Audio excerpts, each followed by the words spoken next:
Welcome to rounds 3 and 4 of the Bankfin Touring Car Series here at AA Kyalami. Graham Duxby, after the first two races, which were very exciting, for the same again today.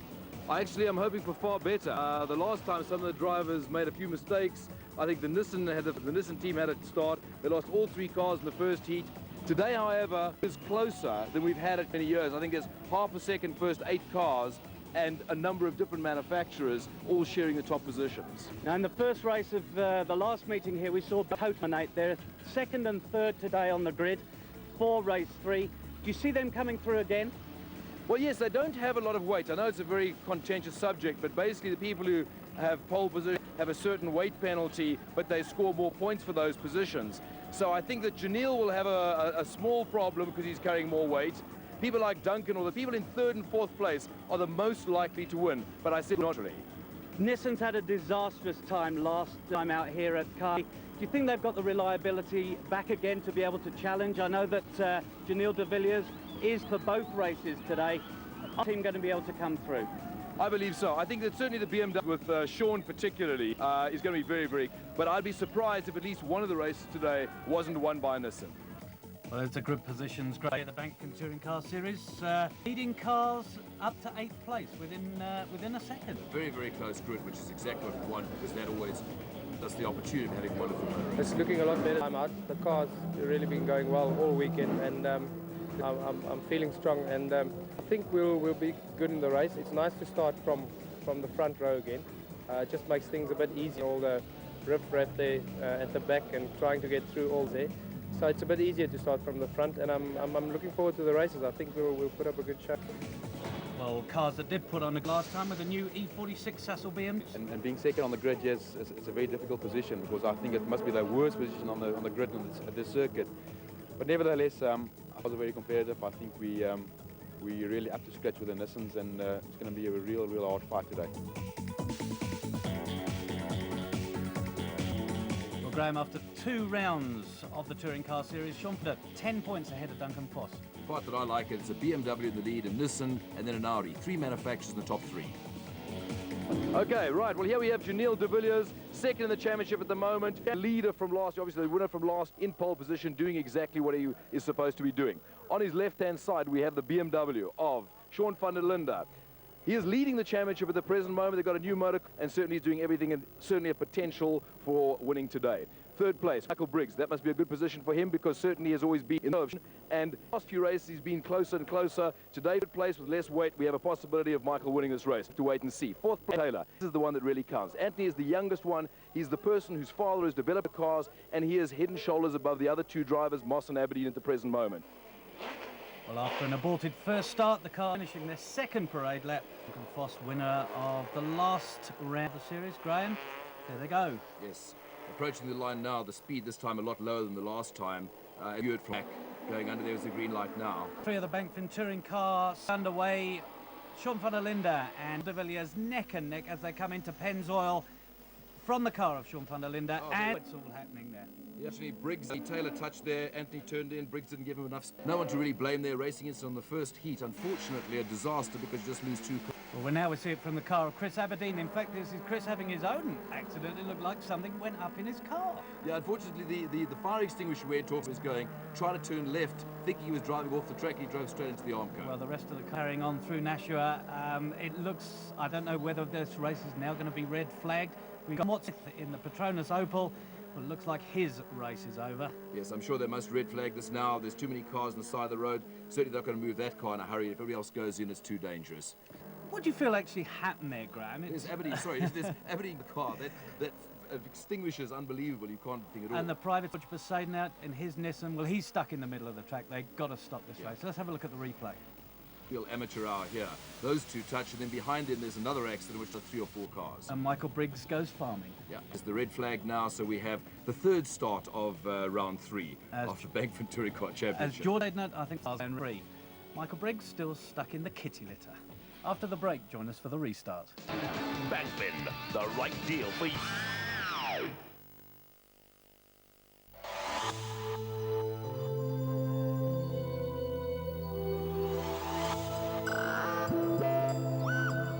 And it's the Cecil BMW of Sean van der Linde and the Nissan Primera of Janil de Villiers, who takes them through Pennzoil. Where's Sean? I don't see him here at all. Oh, there he is on the outside. Yeah, tucking in very closely behind Janil, and then I guess it's Duncan Foss after that, and then Michael Briggs. No, Briggs can't be there. Well, as you can see, as they come down the old straight ground, Santos in that privateer Sentra, he's really up there, isn't he? Indeed he is. I mean, he's going to pass, we're trying to pass Duncan Foss in the Primera. Certainly when Marco gets one of those Primeras, he's a race winner. Lalinda having a look down the right-hand side of De Villiers. De Villiers carries on, and there's a dice there between Moss and Joubert in the Patronus Oval. For Sean Schultz's race, there's only one Opel now. Well, we're watching that BMW again. Isn't that an absolutely beautiful motor car? I think BMW have outdone themselves this year with the E46, and I'm sure that Germany must be very proud of what they've done in South Africa. Coming up to the top of the hill, bank, it's still Janil de Villiers in the Nissan Primera, followed is Sean van der Linde in the BMW and Duncan Foss in the other Nissan. The privateer, Marco Santos, still in there. And there's the other Opel and Nissan having a go between the two of each other. This is pretty close between Sean having a look at the inside. No, I thought he was going. Oh, lift up the back, says, I'm here, Janil, I'm here. Look in your rearview mirror, and they come up to the kink. Sean has on the outside. Yeah, there's very little space to pass here, so he really has to just slot in behind and wait for the next corner. There you can see his front being damaged from that little bump. Here's a view from Duncan Foss's car. He's looking at the battle between the two leaders. To the home straight to complete lap number 1. And at the end of lap number 1, it is De Villiers in the Nissan, followed by van der Linde in the BMW, Duncan Foss in the second Nissan, and then that private Graham, Marco de Santos. Then Peters and then the Opel. On lap 2, we're looking at Duncan Foss following Janil de Villiers and Sean van der Linde. This BMW is quite a car, isn't it, really? They built it locally, they've done a one-off. Now, really interesting is that Janil has carried more weight than Sean and Duncan. Now, weight is actually going to make any difference, we're not sure. They get extra points for qualifying on pole, but they get weight to make sure that the motor racing. The question is, can the tyres last without going off slightly and allowing the BMW, or in fact Duncan, to pass both of them to win this race? As we go forward to lap 5, it is De Villiers coming in front of Linda. Duncan Foss, see up there, but look at the front of the car. Bit of bodywork damage there. That's sort of the first lap incident. It won't have done him a great deal of harm at this point in time, but it hasn't come off. So aerodynamics haven't really been used place. Touching the inside of the curb there, but any one of these three can still win this race. Well, Duncan Foss won round 2 of the Bankman Touring Car Series. He's obviously looked back at Van der Linde's car. How can I get past on those points? They come towards the Goodyear curve on lap 6. And these cars are so equal. Janil went very wide. A bit wide. Yes, indeed. I think maybe he's just turning in point, but him to have slowed him down at all because he hasn't been going fast. So they're still all together there at the present moment. They're so equal, but to overtake is extremely difficult, even though the two Nissans are obviously front-wheel drive and the BMW in the middle is a drive motor car. Well, we have got a BMW and a Nissan sandwich at the moment as they come through the S's going up the hill towards West Bank. Marco de Santos still there, and that car is about 2 years old. And it's due for him to have a new one. You notice the BMW seems to be using a bit more of the track. I think he's a bit loose on the back. In other words, the back is oversteering and he's just using all the track, and it's slowing him down on some corners. Well, they are in the fastest part of the track, and it looks like Foss going to have a go. Linda there, Graham, and just beautiful move by. Sean just dropped back and breaks his front wheel. It had looked as if Duncan was responsible for that, but not at all. Well, on the grass, it didn't look like he seems to be all over the place, doesn't it? Yes, I think there's a problem with that right front wheel. It just looked to me like there was just a nick on the bodywork, but it's left the 3 minutes out in front. De Villiers, Foss, and Britton Markers. Yeah, there goes Sean back to the pits the short way over the kitty litter. That's his race run. So there are the 3 Nissans. You just saw Mark Peters come in the back. De Villiers. And there goes for his final tour of the pits. We're going to see lots of this. All from Nissan, and the Nissan Motorsport team must be absolutely over the moon about this. 1, 2, 3, and I don't know where, and there it is. It's 1, 2, 3, 4 because it's the Sentra of Marco de Santos in 4th place. An absolute sweep, and then the Audi, and then... About the Nissans this year, Graham, that makes them so good. A couple of prangs there from the BMWs, but they are almost in the class of their own, aren't they? I think that Glyn is a wonderful engineer, and I think he has a lot to do with what happens to the Nissan team in Europe, in fact. Oh, there goes on the inside of Peters.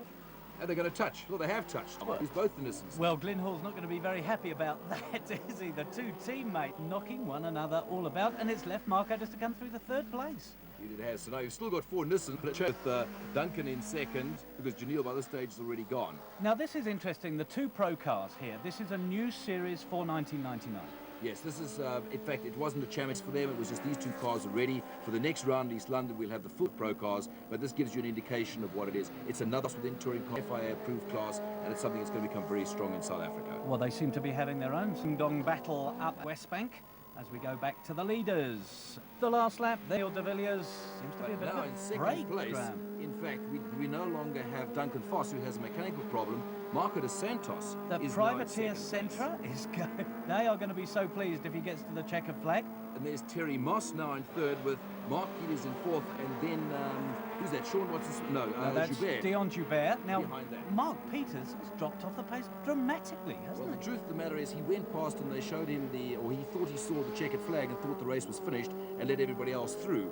So that's how he ended up falling back from, what was he, in third place down to wherever he is now. Well, Terry Moss must be a very happy man at the moment. He's in third place. He didn't expect to be in third place. Mark Peters was the man. Here is the leader, Daniel de Villiers, coming up to West Bank for the last time. Marco de Santos in that privateer Middelburg Nissan Sentra. He's going to be a very happy man, and in fact, he did come in second place. And Dion Joubert took third because the other two of Peters and Moss touched each other and went off the Yokohama King. Daniel, exciting race. You must be quite happy. It's hot out there, isn't it? I must tell you, yeah, it's bloody hot out there in the cars. And the delayed start didn't help the heat, so it got a bit hotter. But it was a good race for us. I managed to just keep ahead of Sean there on the start through the first two corners, which I was very happy about. And once we were in front, I knew that it would be difficult for him to pass us. It looked like a panel beater's delight in the pits between round 3 and 4 as we look at the BP Nissans. It came in for a bit of damage, Graham. There's the problem with this is reliability in the second heat. They repair as much as they can now, but wheels are pointing in different directions, so the performance of the various cars can be different. This is one of the Audis being taken off now. That was Anthony Taylor's car that never even started the race. It did the parade lap, arrived back in the pits on the back of a truck. Well, Audis were busy. There's Chris Aberdeen's car where they're changing the fire extinguisher that went off. George Besaidnote's panel beating continues.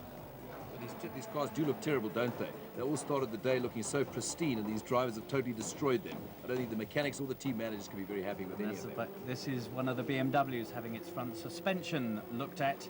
Mechanics busy in the pits. There's a new engine for Daniel de Villiers, whose last engine sprung a water leak at the end of the race, even though he won the race. Join us again after the break for round number 4.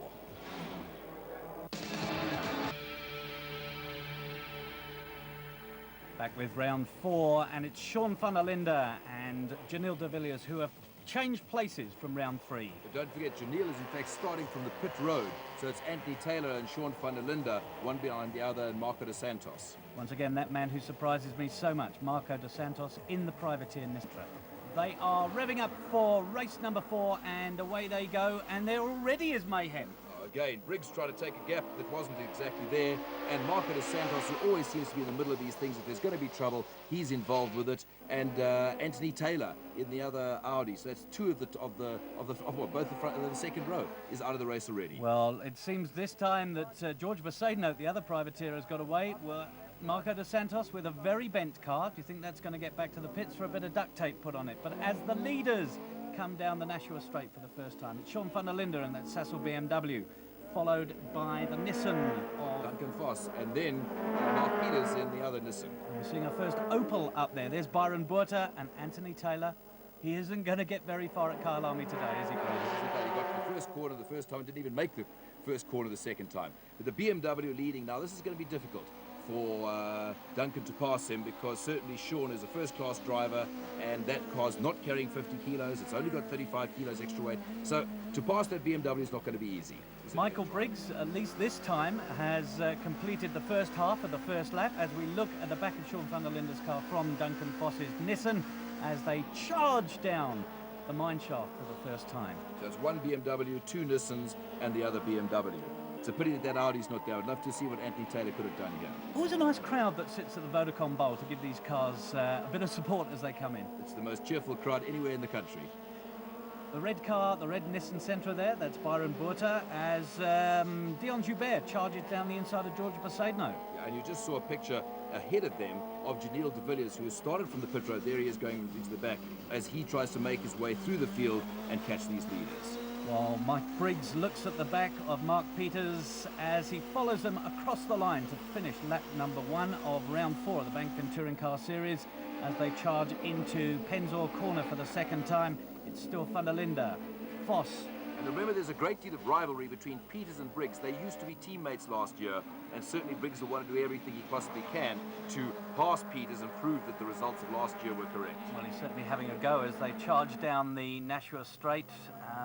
It's still van der Linde in the BMW. The two Nissans of Duncan Vos and Mark Peters, the Englishman, and then Mike Briggs. There's the next group, which is the Audi of Chris Aberdeen and the Opel, well, that's Sean Watson-Smith. Yes, he's got back into this race, thank goodness for them, and they're having a good race there. Aberdeen was very happy with his car, so Sean could be quite happy. Oh, making a mistake there, going a bit wide.